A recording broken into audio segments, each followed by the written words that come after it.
Selamat siang teman-teman. Sekarang saya berada di Kabupaten Lebak di Provinsi Banten. Dan ini sekarang ada acara Seba Baduy tahun 2024.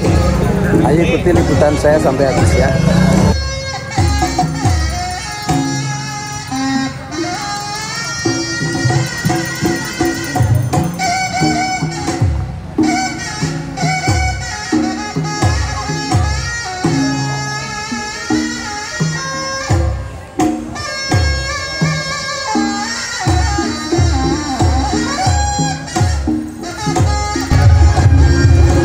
Saijah, seorang pemuda Banten. Saya para tokoh kami persilakan tidak usah menunggu, silakan langsung berikan.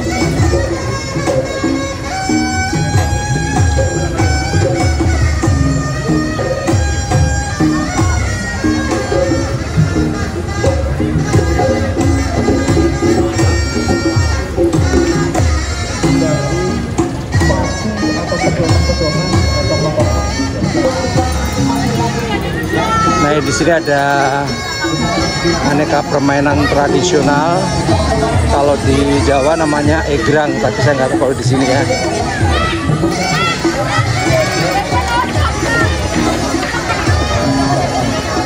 Permainan tradisional.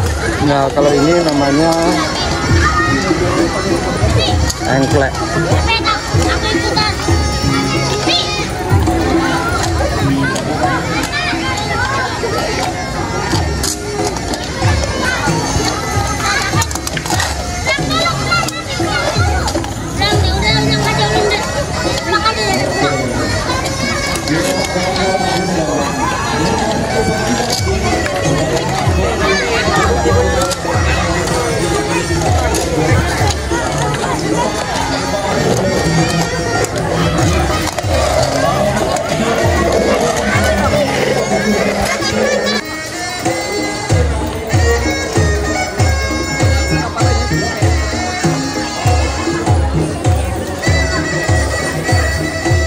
Ini baju tradisionalnya.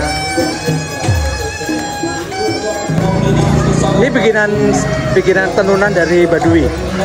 Namanya kayak apa? Tenun songket Baduy.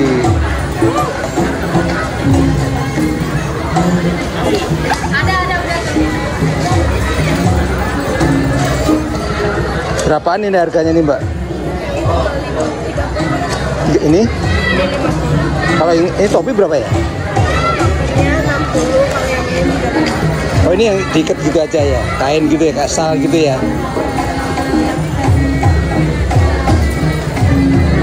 Oh, segitiga dia bentuknya ya.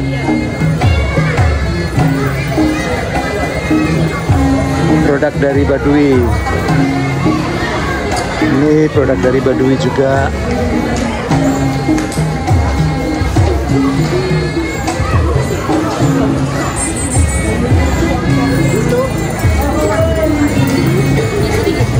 Jadi khasnya itu batik Baduy itu cuma warnanya cuma biru sama hitam saja sih.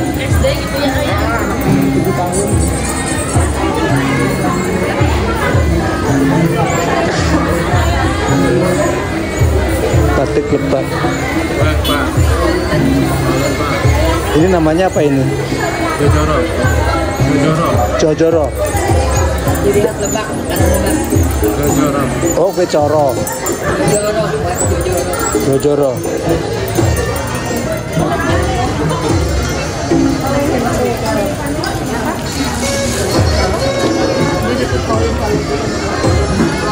Kebanyakan kerajinan berupa kain batik. Sate Bandeng Bagas khas Banten. Ini gula nih, gula aren. Itu makanan tradisionalnya itu. Nama khasnya apa ini? Bandrek atau bukan? Ini gula aren, Pak. Oh, gula aren aja, tapi nggak ada, maksudnya ada nama khususnya ada nggak? Aren pula paling gitu, brandnya. Kenapa? Aren Kula. Aren Kula. Iya. Oh.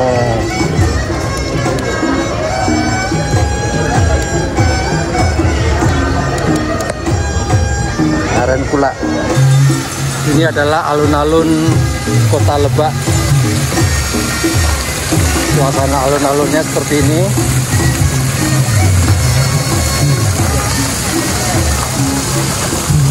Siang ini mendung ya, jadi cuaca tidak begitu cerah, matahari tidak kelihatan.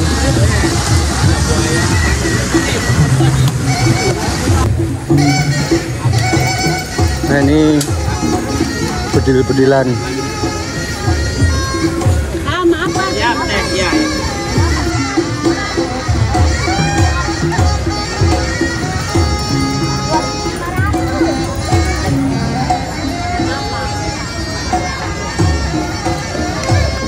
Ini ada semacam pendopo di alun-alun.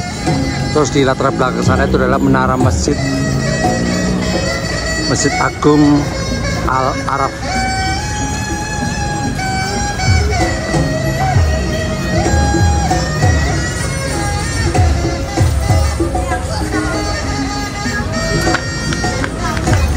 Mengunjungi perpustakaan dan kearsipan yang mau mengikuti diskusi kebudayaan, kami persilahkan.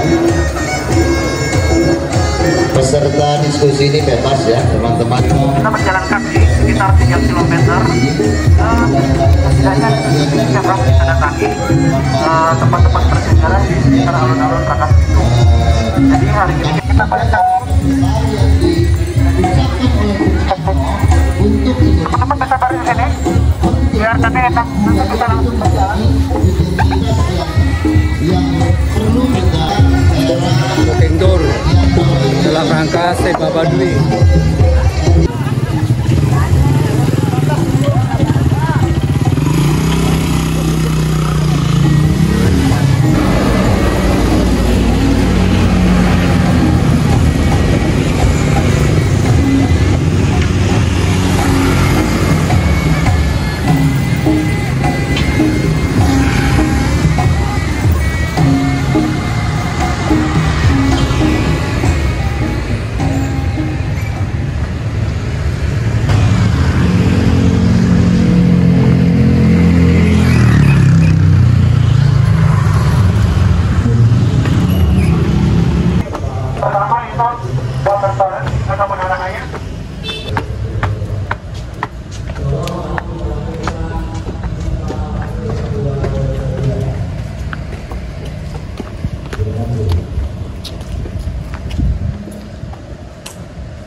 Ini destinasi awal atau tujuan awal kita pada kegiatan walking tour. Ini adalah menara air atau yang dulu disebut sebagai water tower. Bangunan ini didirikan tahun 1931, tapi untuk saat ini sudah tidak berfungsi lagi, sudah tidak bisa digunakan kembali. Oh. Bisa boleh masuk? Boleh, silakan masuk.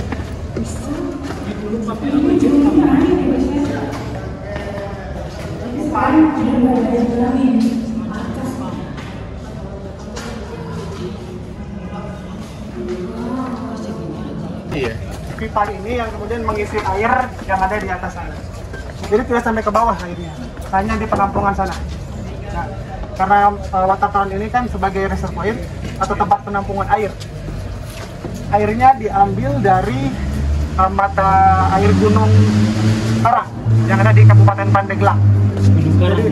Jadi instalasi jaringan pipa air itu kemudian dipasang, menghabiskan kurang lebih 184.000 florin kala itu pada masa pemerintah Hindia Belanda. Nah, namanya Waterleiding de Rangkas Bitung, water torrent de Rangkas Bitung. Kemudian berubah namanya pada masa pendudukan Jepang itu menjadi Rangkas Bitung Swidosho. Lalu barulah dijadikan PDAM atau tempat kelembagaan yang mengurusnya tentang perairan itu di tahun 1980-an. Sebab saat itu sudah dinasionalisasi. Di tahun-tahun selanjutnya ini sudah tidak digunakan kembali, begitu. Nah, untuk bentuknya berupa Jadi atasnya itu oktagon untuk apa di atasnya. Nah, menara air ini ada 3 di Jalan Rangkas Bitung Pandeglang. Jadi sebelum disalurkan ke Rangkas Bitung, air itu kemudian ditampung terlebih dahulu di Menara Air Pandeglang. Nah, baru dari Pandeglang lalu kemudian dialirkan ke Warung Gunung dan terakhir di sini. Di sini itu ditampung terlebih dahulu. Dan bagi masyarakat kalangan menengah ke atas yang bisa menikmati atau yang bisa mendapatkan air bersih dari water tower ini. Sementara masyarakat yang biasa itu mereka memanfaatkan Sungai Ciujung yang ada di arah selatan alun-alun. Arah barat alun-alun. Kalau yang lainnya yang masyarakat menengah ke atas atau bahkan orang-orang bangsawan, mereka mendapatkan air dengan membayar sekitar 10.000 florin per bulannya. Nah, ini mulai di revitalisasi atau mulai di reparasi di tahun 2021-an, kurang lebih seperti itu. Nah, ini baru ada tangga dan semacamnya. Ini semuanya bangunan baru. Jadi dulu itu masih hutan rimba dan kemudian masih banyak binatang-binatang yang seperti ular dan semacamnya begitu, karena sudah sangat tidak terurus saat itu. Nah, cuman ada yang menarik. Jadi dulu ini sempat dimitoskan bahwa dulunya bagian dari tempat penyimpanan senjata begitu, bagi orang-orang Rangkas Bitung. Jadi itu mungkin bagian dari larangan untuk ke sini. Jadi kalau di sini kan dulu digunakan untuk tempat-tempat yang kurang baik lah saat itu. Nah, untuk pasokan airnya 4 liter per detik menara air ini, Pak. Dan menara air ini bisa memasok wilayah kebutuhan yang untuk kewedanaan, kemudian untuk rumah homestay atau kepala kota yang ada di sini. Nah, kenapa diletakkan di sini atau tepatnya di sini? Jadi ini yang paling tinggi saat itu di Rangkas Bitung. Jadi ini memanfaatkan gaya gravitasi tanpa mesin dari atas ke bawah. Kalau dari bawah ke atas menggunakan pompa air saat itu. Sebab airnya jauh banget dari mata air Ciwasiak di kaki Gunung Karang saat itu. 20 km.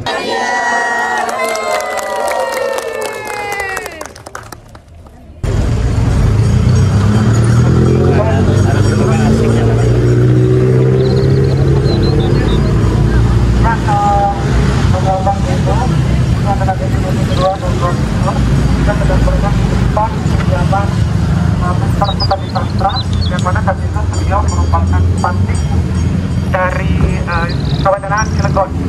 Jadi dia itu sebenarnya orang Cilegon, kemudian baru menikah dengan salah satu Mania. Jadi yang pengemban rumah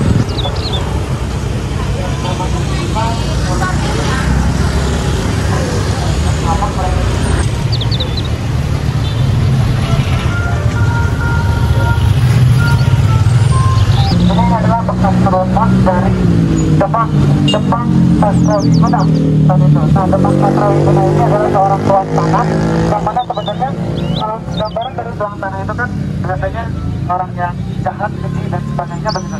Tapi tuan tanah di sini dia adalah orang yang membantu warga di sekitaran sini begitu. Ini sejaman salah satu periode dengan membantu Demang yang bernama Raja Bondowoso sekitar tahun 1920 pada bersama. Rumah ini sekarang sebelumnya oleh bentuknya, tapi kemudian kita melihat tahun 2016 untuk pulang lagi dengan alasan yang terbentuk seperti terbentuk lain seperti ini dan menggunakan halaman itu berdua. Kenapa harus mengetahui betul tentang saya ini? Karena beliau salah satu pimpinan daerah kami yang cukup terbawa. Ya, jadi ini adalah kantor pos dan telegraf gitu.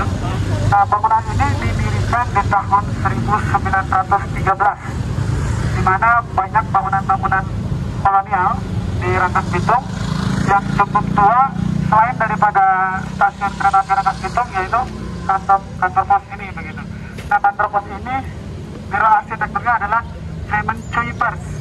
Jadi dia seorang arsitek handal di Hindia Belanda yang membuat banyak bangunan selain daripada kantor pos, juga membuat bangunan di kantor DPRD Kabupaten Lebak yang berada di samping kantor Bupati Kabupaten Lebak, juga membuat rumah sakit yang berada di samping Jalan Multatuli. Nama rumah sakitnya Rumah Sakit Misi, begitu. Ini adalah jalan kebanggaan milik warga masyarakat Rangkas Bitung, yaitu Jalan Multatuli. Nah, sebenarnya Jalan Multatuli ini dari sebelum tahun 1930-an itu belum ada Jalan Multatuli. Nah, Jalan Multatuli mulai ada di tahun 1931 setelah Rumah Sakit Misi itu didirikan. Barulah disebut sebagai Jalan Multatuli. Kenapa harus jalan lurus begini? Ini terutamanya adalah karena Multatuli sebagai orang yang lurus, artinya tidak membeda-bedakan ras dari manapun gitu. Jadi tidak ada tidak ada diferensiasi yang cukup signifikan dari Multatuli kepada masyarakat kita.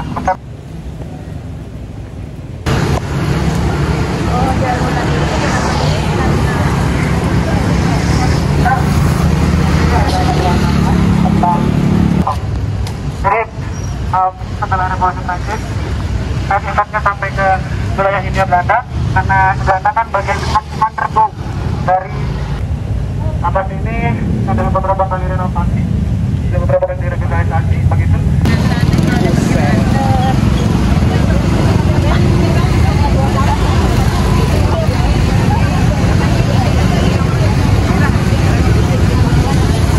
Ya, ini kondisi rumah Edward Dosteker atau yang disatukan dengan tahun. Rumah ini menghadap ke foto boleh di sini, foto bareng bapak-bapak ibu-ibu. Nah, ini sudah banyak sekali selang. Ya mungkin ini kita kumpul sini dulu. Udah kuat. Iya, udah.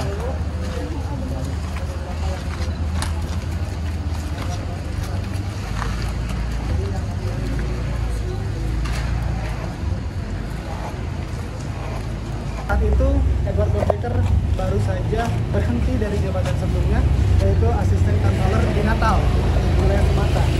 Dia pergi kemudian ke Belanda, di Belanda bertemu dengan Junior Van Twist.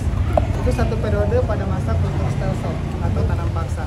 Lalu kemudian Multatuli diberikan jabatan, menjabat sebagai asisten presiden di distrik Lebak atau di Kabupaten Lebak. Karena saat itu si Epi Karolus yang menjabat sebagai asisten presiden di Lebak tewas diracun oleh Demang Wiranatakusuma. Itu masih warga pribumi. Kemudian Edward Dosteker menerima itu, lalu datanglah beliau ke Rangkas Bitung di tanggal 21 Januari 1851. Nah, kedatangan beliau ini sebenarnya tidak disambut dengan ramah oleh para petinggi Lebak saat itu, apalagi oleh Bupati. Belakangnya sampai ke Sungai Ciberang. Jadi nanti pas kita sambut warga Baduy ada jembatan, dan belakang rumahnya sampai ke arah sana jembatan. Ini bagian depannya menghadap ke Jalan Multatuli. Di depannya ada taman teratai, terus rumahnya. Kemudian sebetulnya ada bentuk bangunan rumah yang lain, ada yang dari sisi yang lain, cuman kita lupa ngeprint adanya yang ini. Jadi tapi kurang lebih seperti ini. Boleh ada yang tahun yang sama 1856, kemudian pergi lagi ke Belanda di tanggal 20 Mei di tahun yang sama. Betul, tapi dalam 3 bulan itu dia berhasil mendobrak stigma Belanda ya. Bahwa dan dia juga sekarang berkat bukunya, dia membuat buku, sepulang dari Lebak dia membuat buku, kemudian bukunya diterbitkan, sampai sekarang telah diterjemahkan sampai lebih dari 70 bahasa. Bukunya sangat fenomenal. Maksepelar. Jadi dia pakai nama pena Multatuli dari nama aslinya Edward Dosteker.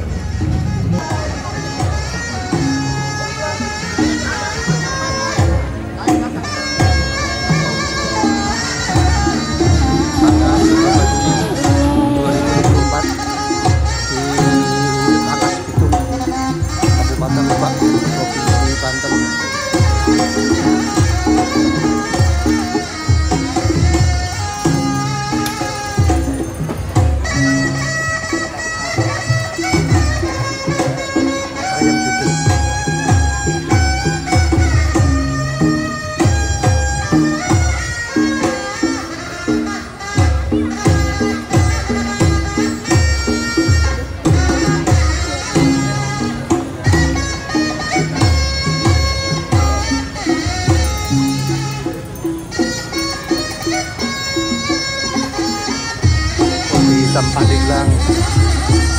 saus Thailand.